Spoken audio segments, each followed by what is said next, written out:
My name is Jillian and I am a dietetic intern. Today we are going to be doing a nutrition-focused physical exam. I will be demonstrating the exam and discussing the steps as we go through. I will also be discussing the importance of the exam, why it needs to be completed, and what we're looking for. So first and foremost, I'm going to perform hand hygiene. This is a safety measure for both myself and my patient. So today I'm going to be using an alcohol rub as well as donning gloves. So while I'm performing hand hygiene, can you tell me why you were referred to dietetic services? I went and had a general physical a couple of weeks ago, and I've lost some weight, and so my doctor referred me. Okay, and that's going to be a pretty common reason to be referred to dietary. We always want to get to the bottom of unintentional weight loss, that being weight loss that you didn't plan, weight loss that you don't necessarily need, things like that. So today we're going to be, I like to start at the top and work my way down. So head to toe, we're going to be looking at different muscles and fat stores, and we'll look at your skin and your nails to try to see if you have any characteristics related to malnourishment or any vitamin deficiencies. Oh, okay. I wondered. I'd never heard of a dietary physical exam, so I wasn't sure what was entailed. So I'm going to start around your face. I'll look at your skin there, and I'll look around your eyes, and I will actually feel around your eyes and your brow bone, as well as your temporal muscle and the fat pads in your cheeks.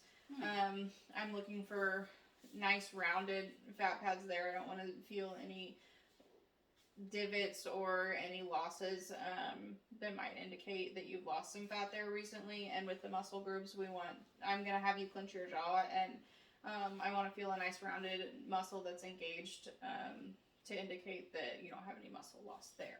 Okay. Do you have any questions before we get started? I don't think so. Okay, so I am going to ask you to take off your glasses so that we can start with your eyes. But it will not take very long. So what I'm going to do here is I'm going to gently palpate under your eyes, and what I'm looking for is I don't want any significant depressions. I don't want any protruding bones. I want to feel that there's a little bit of fat there. And I'm looking to make sure that your dark circles are not significant, and I don't want to see any significant inflammation there either. So the next place I'm going to look at, I explained that I'm going to look at your cheeks. So looking at you head on, I can see that you do have a little bit of indentation right here. That's one thing that we are looking at. In severe malnourishment, that's going to be a pretty significant indentation. It is more common as you age to have some of that, but we don't want to see any significantly protruding bones by any means. I always thought it was aging. Some of it is common with aging, but that's why we do the physical exam, so that I can actually touch these fat stores and I can tell that you don't appear to have any significant losses. Your skin's not loose, and it is still nice and round. I'm not feeling bone in there, which is good. Okay. So the only other place that I'm going to look at on your face is going to be around your temple, which is up here, and I'm going to ask you to clench your jaw a couple of times so that I can feel that muscle engage, and I want to feel a nice rounded muscle. So go ahead and clench your jaw for me a couple of times. Yep, and I can feel that muscle engage, and it moves, and I can feel it down into here too, which is good. You can go ahead and put your glasses back on. Okay. So the next place that we're going to look at is going to be in your shoulders. So I'm going to feel on both of your shoulders. I want a nice rounded shoulder. Malnourishment, especially in significant cases, is going to be a squared off shoulder. We're going to feel some bones sticking out, which is something that we don't want. We want enough fat and muscle there to keep it nice and rounded. I'm also going to look at your trapezius muscle, which is your shoulder blade essentially. So we'll do an exercise for that. And I'm also going to look at your clavicle, your collarbone, and I will palpate around that a little bit, and I'll explain that further as we get into it. Okay. So I'll start with your shoulders, and I want to feel a nice rounded shoulder as I explained, which I do on this side. So I will go around over here and feel on this side as well. Again, nice rounded shoulder. You don't have any significant protruding of bone or anything right here, which is good. Okay. And so next I'll look at your clavicle, and what I'm going to do there is I'm going to touch lightly above and below. In a well-nourished person, the clavicle a lot of times is going to be visible to some extent, but we don't want it protruding and very prominent. And I shouldn't be able to get my fingers behind it at all when I lightly touch. Okay. So I'll just move this out of the way if it's okay. Mm-hmm. And I do see yours, and I can touch above and below, but definitely not behind, which is what we're looking for. Okay. And then next we'll do your trapezius. So I'm going to have you put your arm out in front of you and grab my hand. And I want you to push on my hand so we can engage that muscle, and I can feel around from your shoulder and down. What I'm looking for here is I want to feel that that muscle is engaged, and I don't want to be able to feel any significant prominence around it. And I do. It's nice and hard and engaged, which is good. Okay. So I'll do that on this side as well. And just go ahead and push. And I can feel on this side, this one sticks out just a little bit further.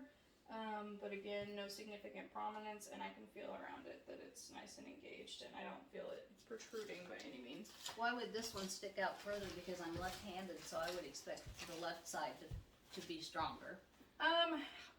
You know, it could be due to anatomy, it could be due to any kind of an injury you had when you were younger that could change the shape of the muscle a little bit. I don't feel any losses there. It could even be due to how your arm was positioned. Okay. That might make any difference there. So part of why we want to check both sides is to kind of quantify any findings. Okay. My shoulder was dislocated when I was a young adult, so maybe that had something to do with it. It could be. It could be. So the next thing that we're going to look at is going to be your arms. Okay. So for this part of the exam, I'm going to be looking at this part of your arm right here. So I will have you do a 90-degree angle and pull up your sleeve just a little bit. So I'm going to look at this right here. And what I'm going to do is gently roll so I can separate the skin from the muscle and give a little bit of a pinch. And what I'm wanting there is there to be space between my fingers. If there's not very much space, or I can even feel my fingers through, that's an indication of fat loss. And I'm not feeling that there. I can't feel my fingers through, so that's good. Yeah, with my bat wings, I'm sure you can't. I'll do the same on this side. Okay, 90-degree angle. And again, I'm just going to roll down here to separate the muscle and the fat, and again, good on this side. I don't feel my fingers between. There isn't a nice bit of skin to squeeze, which indicates that you have fat stores in there, which is healthy. Okay. So the next place that I'm going to look is going to be between the bottom of your ribs and your iliac crest, your hip bone. So what I want to do is find the midpoint between those two and give a squeeze. So it's kind of going to be like with your arm, for example. I was looking for that heft between there. I don't want to just be squeezing skin, and I'm kind of looking for the same thing in that area as well. Okay. I want there to be some depth between my fingers when I squeeze. Okay. So what I'm going to do is I'm going to just feel, I know your hip bone's down here, and I'm going to feel for the bottom of your ribs, and then I'm going to go right in the middle and give a little bit of a squeeze. And like I said, I'm looking for the same thing I was looking at for the arm, that there's some depth between my fingers there, and I'm not just getting skin, which I'm not, which indicates that you haven't lost any significant fat recently. So the next place that I'm going to go, there is a step stool beneath your chair, sorry. So we're going to look at your legs. I'm going to have you put your feet up there. And what I'm going to do next is I'm going to squeeze your mid-thigh a little bit down to your knees. I want to see with the step stool if that should engage your muscles in your legs. So I'm going to squeeze to make sure that those muscles are nice and engaged. And then I'm going to feel around your knees. That's going to be kind of like what we did with the shoulder. We want it to be nice and rounded. We don't want it to be significantly bony by any means. And then I'm going to squeeze your calf muscle, again looking for that nice engaged rounded muscle. Okay. Okay, so I will start up here and squeeze, and that muscle is nice and engaged on this side. And then I'm going to feel around for that nice rounded knee. And then I will do the same on this side.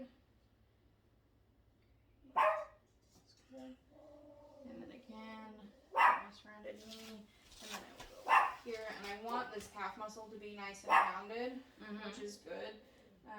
And then I'm gonna palpate a little bit just to make sure that it's nice and engaged if we're not feeling any significant losses there. I can do that with this side as well. I did gymnastics when I was a child, so my calf muscles have always been pretty well developed. Yeah, and that's pretty common to see in athletes or former athletes, is that muscle development is a little bit higher maybe than someone who doesn't have that regular physical activity. I don't have any concerns with your legs, so that's good. Okay. We are done with the stool. If that's uncomfortable, we can put it back. Yeah. So the next thing I'm gonna do is I'm gonna ask you first of all about your hair. Have you noticed anything brittle with your hair? Any significant breakage lately? Any thinning or loss of luster or anything like that? No, in the winter, of course, it gets a little brittle and dry, but we're in the spring now, and it seems to be behaving normally. Well, good. So the reason that I asked that is because I'm looking for vitamin deficiencies. If you have any changes in your hair or your skin, I noticed you do have some spots. We've kind of looked at that, but nothing abnormal that I'm seeing. But if you have issues with your hair, we'll look at your nails next. If you have any yellowing of the skin or eyes, we could have some deficiencies there. That was another thing that I looked at. I forgot to mention with your eyes, if there's any paleness around your eyes or even any yellowing of your eyes, that could indicate a vitamin deficiency. So these are things that I'm observing as we go through our exam. Okay. So the next thing I'm going to do is look at your hands. So I'll start by looking at your metacarpals here, which are your finger bones. They go all the way back and connect to your wrist. We don't want those to be protruding significantly, which yours are not, which is good. I don't want any big rounded knuckles, those joints. We don't want those to look puffy. That could indicate inflammation, which we don't want to see. So these look good, and I'm looking at your nails. I don't see any scooping. I don't see any discoloration. I don't see any cracking, so that's all good. That tells me that you probably don't have any deficiencies that are affecting your hair or your nails. Okay. They grow really fast, so. And that's good. So the next thing, I'm still going to look at your hands. I'm going to have you turn your hand over and make the OK sign for me. So what I'm looking for here is I'm going to be looking at this muscle right here, and I'm going to be squeezing it a little bit. I want it nice and rounded. I want it to be nice and engaged. So that indicates you don't have any muscle loss in your hand. And then I'm going to have you open your hand, and I'm going to squeeze right here. This webbing, we're again looking for more of like what we did with your arm and on your abdomen. I don't want to be able to feel my fingers between the two. So this is good. And we can do the same thing with your other hand. You do the OK. And I can feel this. It's nice and rounded. I don't feel any bones sticking out. And your muscles engaged. And then I'll have you open. And I'll squeeze right here. Again, I can't feel my fingers through, so that's good. That tells me that you don't have any fat losses right now that are affecting your hands. Okay, good. So the nutrition focused physical exam is pretty concise. As you can see, that didn't take very long, and we went from head to toe. I didn't find anything that was significantly concerning to me. Some fat and muscle loss is to be expected as we age. It's just part of that aging process, but I don't see anything that could be detrimental related to your recent weight loss. Okay. So do you have any questions before we conclude? Somebody told me that you'd be looking at my tongue. Is that right? That's true. I can look at your mouth as well. Part of the exam that we do, a lot of times we're going to be observing as we go along, but you're right. I do look around your mouth. I don't want it to be cracked. If you have any white spots on your tongue, which I didn't see when we were talking, I hope not. Nope. So that can kind of be an indication of thrush, which is not good, or there could be other vitamin deficiencies that are related to your tongue and around your mouth. So we want that skin to be intact, and we want a nice pink, moist tongue. Okay. Do you have any concerns there?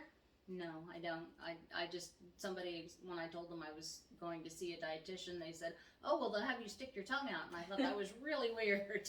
Yeah, well, it's interesting because the body can show us that we're missing something, a nutrient or fat or muscle loss in a variety of different ways, which is what makes the nutrition-focused physical exam as important as it is, because when I am standing here talking to you and looking at you, there are a lot of parts of it that I can do just by observing. But without actually being able to feel where that fat and that muscle should be and talk to you about these things, there are a lot of things that I could be missing. Okay. Do you have any other questions? I don't think so. Yeah, It's okay. good to know that I checked out okay. You've been a great participant today.